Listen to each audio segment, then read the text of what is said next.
जी start. मैं धीरज कुमार बिहार का रहने वाला हूँ। लुधियाना में प्राइवेट नौकरी करता हूँ। हमारी पत्नी गुम हो गई थी। मैंने बहुत ही कोशिश किया, मैं तो निराश हो गया था, मगर हिमांशु भैया के चलते मेरे को एड्रेस पूछते पूछते, और मैं शुक्रिया उनको करना चाहता हूँ जिन्होंने डॉक्टर मानसिक रोग के डॉक्टर साहब का नाम मैं नहीं जानता हूँ, फिर भी वो हमारे भगवान के रूप ही थे, जो इनको मेरे वाइफ को बहुत तरह से अच्छा से इलाज करवाए और बोलने का साहस दिया। उन्होंने एड्रेस बताई, फिर हमने एड्रेस लेकर हिमांशु भैया के मोबाइल से पे बहुत ही आग्रह किया और उन्होंने बहुत साहस मेरे को दिया और बहुत ही प्रेफरेंस दिया। उन्होंने आने का भी और जाने का भी, और मुझसे खाना भी खिलवाया और बहुत ही ईमानदारी और निष्कर्म से बहुत अच्छा से सेवा की है।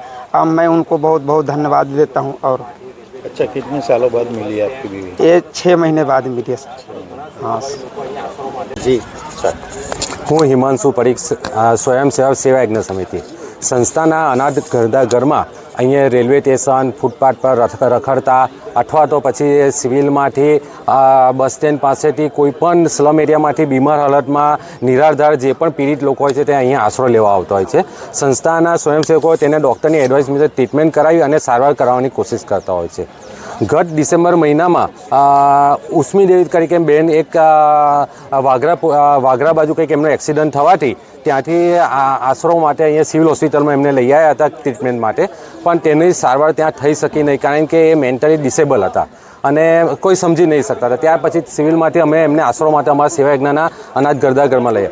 શરૂઆતમાં જ્યારે અમે એનું કાઉન્સેલિંગ કરી કે વાત કરીએ કશું જ જવાબ કે કશું જ નહીં આપતા, તો અમે ઘણીવાર એમની કોશિશ કરાવી કે ભાઈ એ પથારીવશ ફ્રેક્ચર થવાને કારણે પથારીવશ થઈ ગયા તો તેની ટ્રીટમેન્ટ કરાવીએ અને અહીંયા ઓપરેશન કરે, પણ એ પોતે રેડી નહીં હતા. આથી અમે માનસિક રોગના તબીબ ડૉક્ટર સુનિલ સોરઠિયા સાહેબના અંડરમાં એમની માનસિકની ટ્રીટમેન્ટ ચાલુ કરાવી. ધીરે ધીરે 2-3 મહિના જતાં એમનામાં ઘણો ફેર આવવા માંડ્યો, સમજવા માંડ્યા અને એ ફક્ત એટલું જ કહેતા કે મારા છોકરાઓ પાસે લઈ જાઓ, મારે ટેમ્પામાં બેસીને જવું છે, બસ એટલું જ કહીને રડતા હતા. પણ એમને જે શરૂઆતમાં બધા કોન્ટેક્ટ નંબર આપ્યા એ બધા ખોટા અને એડ્રેસ પણ ખોટા હતા. છેલ્લે એક એમને એવું એડ્રેસ આપ્યું કે ભાઈ ફૌજી કોલોની, શેરપુરા, લુધિયાના. એટલે અમે નેટ પર નાખ્યું તો ચેક કર્યું કે આ પરફેક્ટ છે, તો એ પ્રમાણે અમે લુધિયાના પોલીસ સ્ટેશનનો કોન્ટેક્ટ કર્યો તો એમને તરત જ અમને બીજે દિવસે એમના પરિવાર જોડે અમારો કોન્ટેક્ટ કરાવી આપ્યો. એમના પરિવારના એમના પતિ ધીરજ કુમાર સાથે વાત થતાં એમને કીધું કે આ મારા પત્ની છે અને અમારા 4 સંતાનો છે, એ પ્રાઇવેટ કંપનીમાં નોકરી કરે છે અને એ માનસિક રીતે થોડા એમની 5 વર્ષે એની દવા પણ ચાલતી હતી, પણ આજ સુધી ક્યારેય એ ઘર છોડીને આવીને ગયા નહીં હતા. હવે એ નોકરીથી એકવાર ગયા હતા અને સાંજે જ્યારે આવ્યા ત્યારે એમના પત્ની ઘરે નહીં હતા, એટલે એમને ત્યાં ઘણી બધી તપાસ કરી, પોલીસમાં જાણ કરાવી, ન્યૂઝપેપરમાં આપ્યા, ચેનલોમાં પોસ્ટરો બનાવી અને સિટીમાં સાથે સાથે આજુબાજુ સિટીમાં પણ બહુ તપાસ કરી, પણ એમને કોઈ એમનો એટલે મળ્યા જ ના એમને. અને એમને 1 મહિના પછી આપણા ભરૂચમાંથી એમનો જાન્યુઆરીના ગુમ થયા હતા, ભરૂચમાં આપણે પાસે ફેબ્રુઆરીમાં આવ્યા હતા. એટલે એમ જોઈએ ને કે આજે ઉસ્મી દેવીને જ્યારે ખરેખર એનું સાચું નામ છે કુસુમ દેવી ધીરજ સાવ, અને એ એવું માનો કે એમના 4 સંતાનો છે, એમના પતિ પ્રાઇવેટમાં નોકરી કરે છે.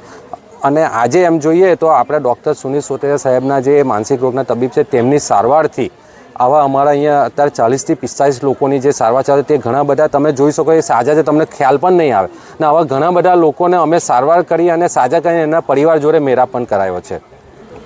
આભાર.